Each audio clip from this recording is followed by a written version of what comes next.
All right, here we go. Welcome back to the channel, everybody. I see you guys out there, i.e. Inland Empire. You guys finally tapped in. I knew you guys were out there. All right. With that being said, man, keep dropping those comments. I see them. All right. Like and share this channel. All right. That's the only way we're going to grow. That's the only way we're going to get this voice to be louder. Two things I've been seeing. And they make sense, right? People want to hear about riots, big ass melees, and we got out of staters, people from out of state, they want to know about the California prison system. They've heard about it. They've heard about how violent it is, right? And how it operates different. It does, okay? And I say it does because I be watching those YouTube videos of like Alabama, and it's weird when I see shit like that, right? They got fucking cell phones, but cell phones out in the open. All kinds of crazy shit, waving weapons around in front of the guards. It's just weird shit, like almost like a free-for-all. Another thing that trips me out is the different races that they're not segregated. Like when I see like a white guy getting his ass kicked by like a black dude, it gives me anxiety because I'm like, hey, where's his help? Where's his homies? Like I'm expecting it to erupt, to kick off, right? Because that's what I'm used to. That's what people from the California Department of Corrections are used to, right? That's the system that we're in, that we operated in.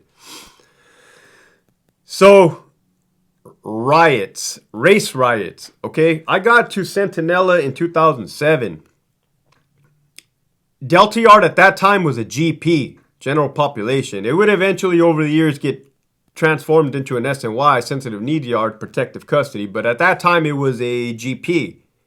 And when I arrived, they were on lockdown.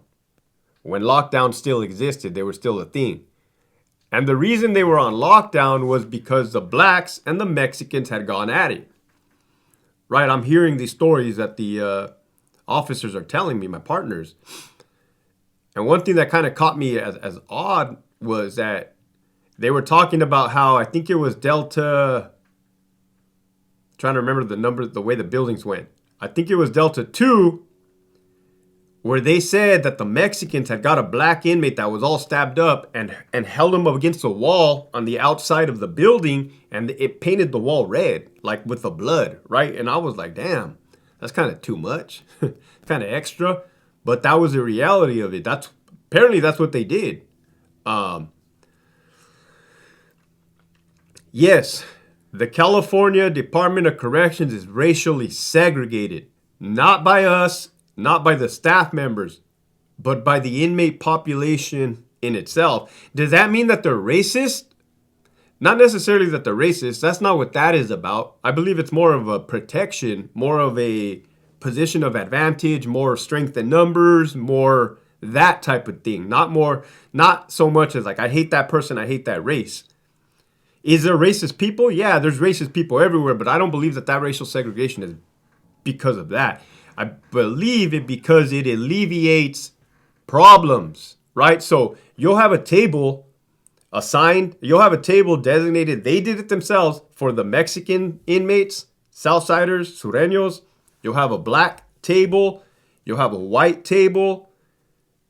Usually the blacks and the others, they kind of roll. The others are Asian, Samoan, American Indian. Sometimes I've seen Indians roll with the Mexicans, but don't get it twisted. I've seen black ethnicity Sureños, right? I've seen white Crips. That causes the problem. The white Crips. Yeah. Whenever they touch down on the yard, that caused the problem. So it's not racial. Don't get it twisted. Okay, it's not that. It's more for, I believe, for safety measures, as in, hey, you stay over here, we'll stay over here, we'll stay over here. And when shit cracks off, we're going to know it because there's people in places that shouldn't be where they're at, right? And it kind of makes sense from that aspect. Riot. Bravo Yard. Centinela, level 3 GP, general population. I must have had 2 years in, 3 years in the department. On the other video, I mentioned C files. C files are the folders. They no longer have those folders. That's what that type of time frame was, right? I'm not old school. I'm not like I came in before shit kind of changed. So yeah, there was people before me. Trust me, there was people before me that saw more different things, right? But I'm giving you my story. When I came into the department, there was 5 housing units and 1 gym that housed inmates. In those housing units, there was bunk beds on the day room floor, on one side of the day room and the other side of the day room. And those housed inmates. It was during the overcrowding that the California was saying. You had the gym, the gymnasiums had bunk beds. I think you had 100 inmates in there, packed with inmates. So you have a lot, thousands and thousands and thousands of inmates. Blue, I called it a sea of blue because the California, they wear blue attire, right? It says CDCR prisoner on the back in yellow. And when I would go to my shift, fuck, I couldn't even see across the yard. It'd be blue, so I'd be looking at the gunner, making sure he was looking at me, just in case anything popped off. On this particular day of this particular riot, I was standing up against the program wall, the sergeant's office, the medical clinic, education or law library, depending on what yard you were, the gym. So I'm up against the wall, like morning time-ish. One of my homies, one of my friends, my coworkers, was about to go get lunch or breakfast for us, food. We had a little cafeteria up in the front, and once in a while, we like luck of the draw. Hey, here's some money. Go get us some grub. It's hot in the desert, Centinela, so we'd get ice. Go get us cups of ice to cool us down. And I don't remember if he had made it off the yard or was on his way off the yard, and I heard the alarm in Bravo 2. Right, and I was kind of across from Bravo 2. I'm new, motivated, I start hauling ass. Right, I haul ass into the building. And when I come into that building, I see 2 of my partners in the middle of the podium area. One of them has her spray out. The other one is kind of like looking around. And I look to my right. In C-section was the Mexicans, right? And they had fucking broomsticks, trash cans, all kinds of shit. And I looked to my left, and it was the black inmates grouped up. And they had the same shit. They had different, right, weapons and all kinds of stuff. And I'm like, holy fuck, right? Because we're in the middle of this. This is not a safe position to be in. This is not, you don't ever want to be in the middle of 2 groups fighting at all.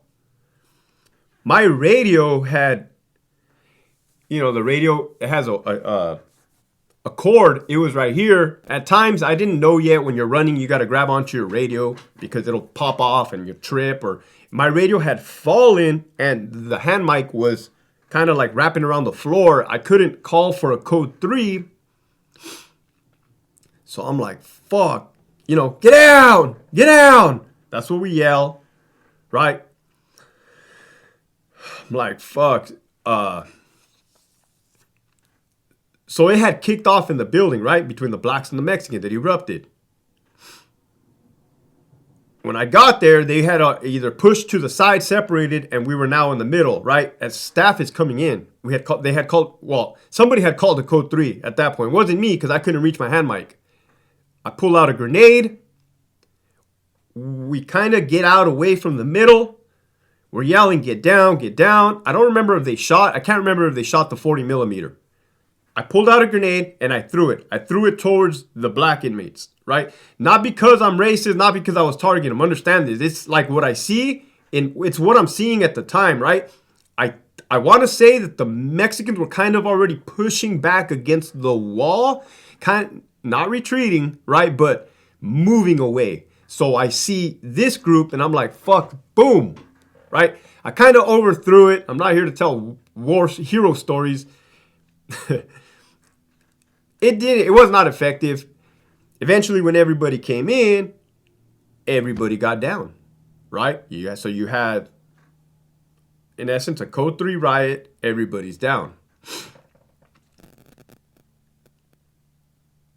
The sergeant came in, and I was newer. I was a new cop. He was an older dude. I don't even remember who his name was because I have shitty memory. And he comes in and kind of is asking, like, what happened? And I said, like, hey, there was fucking two groups, blacks and Mexicans, they fucking went at it. And he's like, hey, only zip tie him, and kind of started handpicking, like, who was going to get zip tied, restrained, right? And I'm like, nah, Sarge, like, everybody was involved. But I don't think he was, like, grabbing the concept. I don't understand what was it. So I kind of was pushing that effort, like, hey, everybody needs to be handcuffed right now, like, everybody. I don't think everybody got restrained, right? So we did separate them. We separated them. At that time, they stopped fighting. This is the crazy part. When it erupts on a yard, it all erupts. Okay, it doesn't matter if there's 5 buildings and a gym. If something kicks off somewhere with 2 races, the whole fucking yard is going to kick off, right? If they catch wind, if they know what happened, it's on. It's on. So this is kind of what happened. There's side doors to the housing units. There's a metal entry, the rotunda, and then there's side emergency fire doors or whatever they are. This was kind of sketchy, man. They pop the C-section door, the side door, and they start putting the Mexican inmates against the wall on this side, sitting them down. They popped the A-section fire door, and they started sitting the blacks on this side of the outside of the housing unit. Well, we know that there's inmates in the gym. We know that there's mixed races in the gym. We know that they have a direct line from the gym to Bravo 2. It's right across. So if they hear a massive disruption, a riot, and now they see Mexicans come out one side, blacks come out another side, guess what is going to happen? It happened. So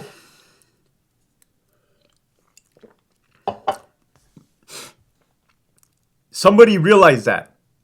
So they called for because other yards are coming. Backup is coming for us. They told the backup, go to the gym. Go post up in the gym, right? Because it's about to kick off. They sent an extra gunner in the gymnasium, up in the gun post. There's already one gunner up there.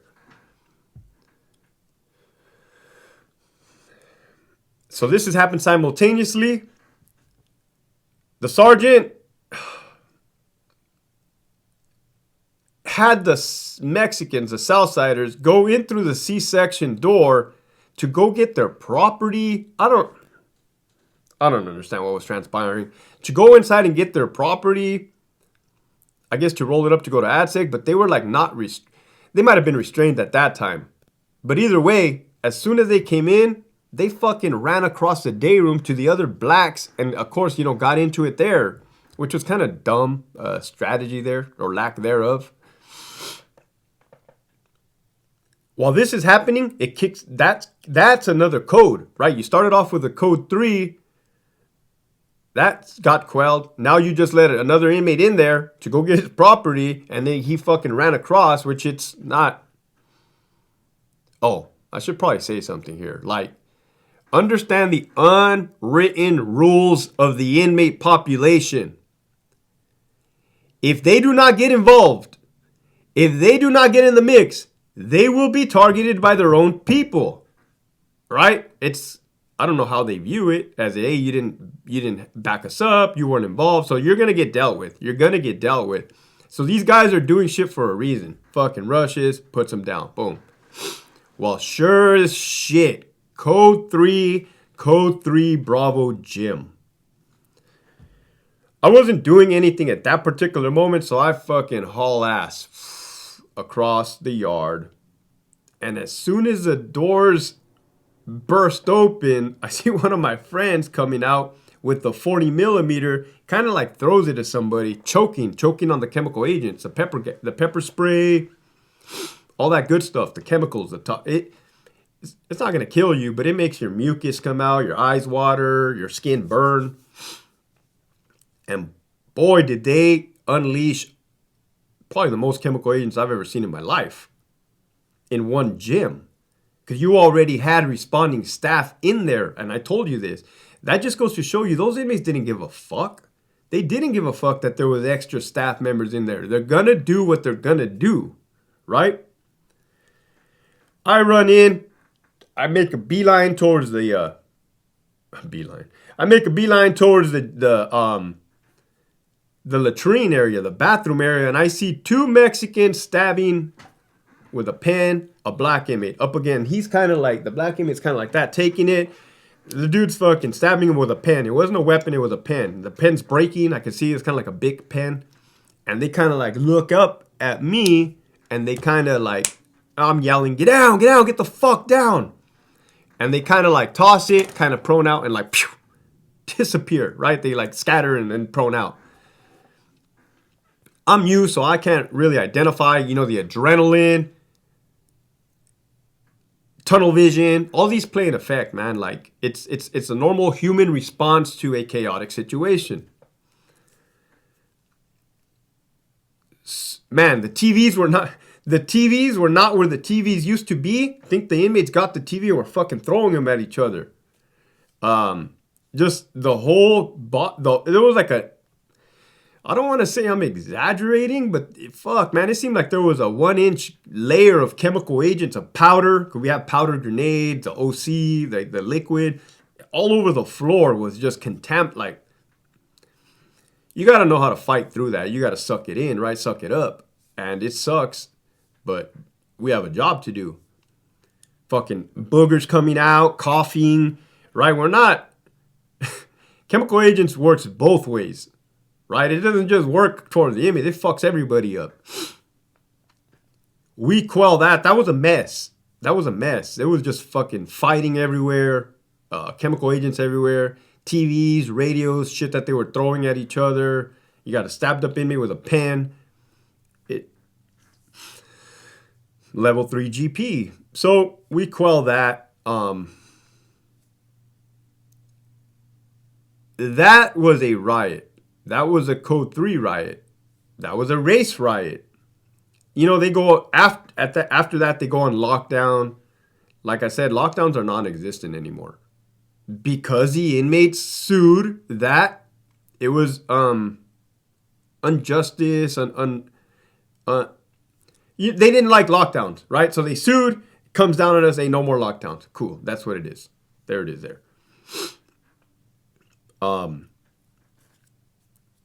Then the whole lockup, the whole paperwork stuff afterward. We got to go get the card, those C files, and then like what? Let me see. You had the inmates in the building, you had the inmates in the gym, 200 C files.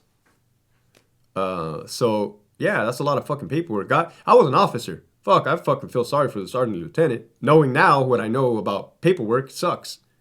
At that time, it's kind of more fun, and I say fun because that was my adrenaline chasing junkie at the time, right? My searching for that. I just got out of the military. I just got out of combat. That was the closest thing to a rush that I had not been in a minute. So, yeah, race is a thing in the California Department of Corrections. They each have their hierarchy. And on the next video, I'm going to talk about their hierarchy, right? While maintaining within some rules, guidelines, unwritten shit like that, as to not fuck anything all up, right? So that's that, man. You guys wanted to hear about race riots? That's just one, all right? I've been in a few, right? So stay tuned, share, subscribe. I see you guys. Share this shit on the gram, Facebook, right? Let's get this message out there. Keep pushing forward.